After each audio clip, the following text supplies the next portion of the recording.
All right, just finished episode 6, The Flame of Tar Valon of Wheel of Time. And I just want to say, my first initial thoughts is just pure excitement, because I think what this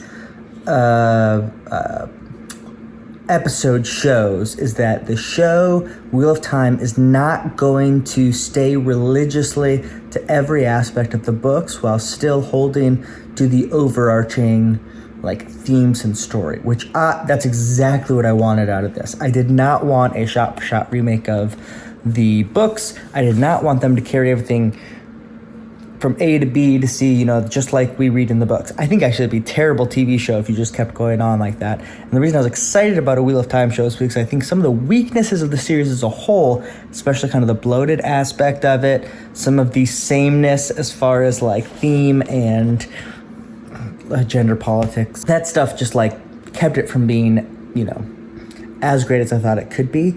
And the show writers and showrunners showing that they have the chutzpah to go against something that's in the book, to change major things for better,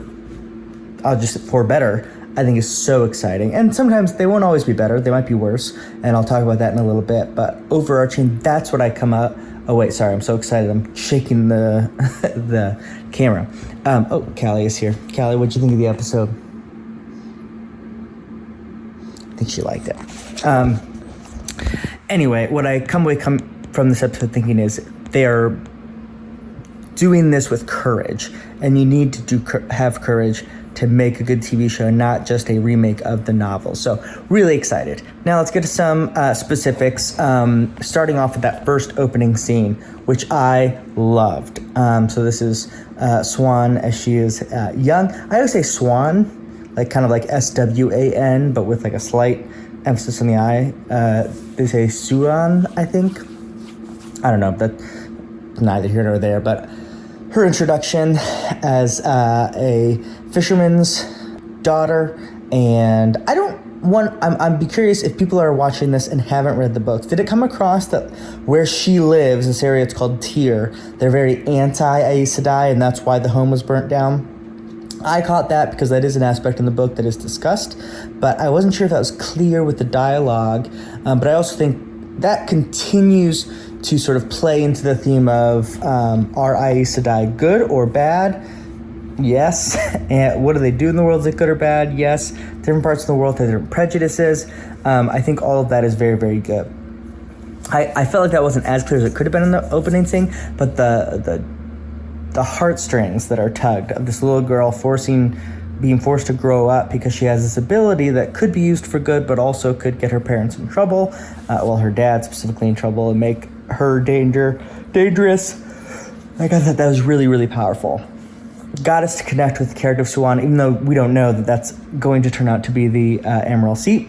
It does, and I love the visual storytelling of the tattoos that she has as a girl, and then you see it on the Emerald Seat, so you don't have to have someone be oh, I grew up in the fisherman or whatever.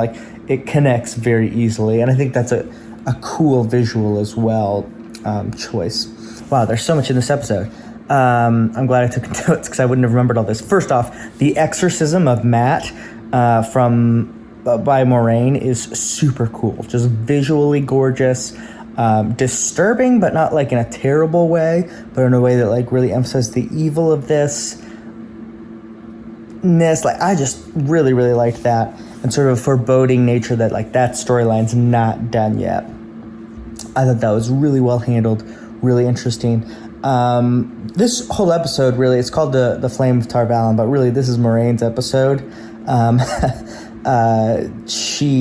Rosamund Pike acts the hell out of this, and it's very understated. I saw someone say somewhere on the internet that she's overacting. I think that's crazy. I think she's very specifically underacting, being very reserved, because that's what Moraine is in the book, incredibly non-reactive. And that will bring me to just the ballsiest call. I'm sure they're going to do more, but I love this, that Swan and Moraine are lovers. So good. If you've never read the books, that's not in the books.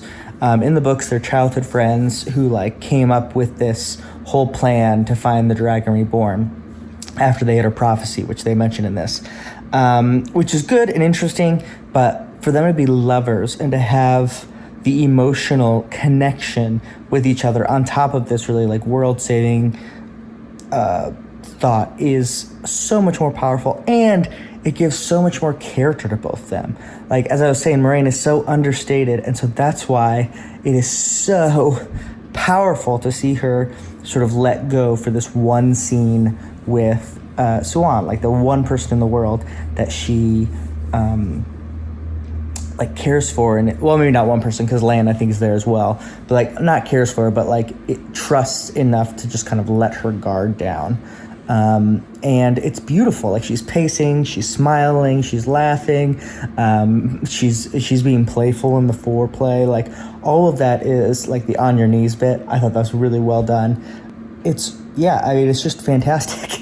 Moraine's character is it's kind of in the back seat because Lan and Nynaeve have been taking front seat, or Egwene and Perrin, because they have to have their time to shine. So I loved that this was just like sticking with Moiraine. The only part of this whole storyline that I didn't quite, I got it, but I thought it could have been done a little better, is like the sentence of exile seems really extreme for like acting out in a court. You know what I mean? Like, I thought she was going to be like assigned dishes in the kitchen or something for a week.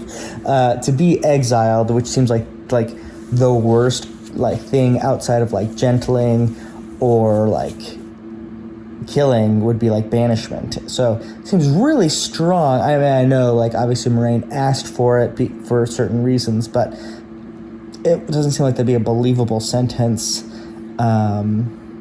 I don't know. I thought that was a little weak and sort of undermines the whole power politics that they've been looking at for something that major to happen for something so little. So one little critique on this episode, but as a whole, really, really liked it. Last couple notes.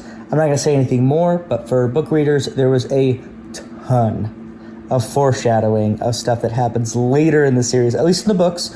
As I said, they've shown that they can switch some stuff up, but I think for some major story beats, there's some real echoes of what's going to happen in the future in the story. I'm not going to say anything more about that, but one part in particular I was like, that's really good.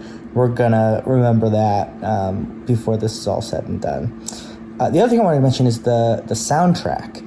The beautiful music from the new piece that we hear at the beginning of I don't know if it's like a theme of Tyr, I don't know the name of anything, but like with the when Siuan is young with her father, is this like very other earthly kind of like it flows like water because it's on the water, kind of upbeat music, which is just beautiful. I thought there's a lot of really good, like, it just always had very, very good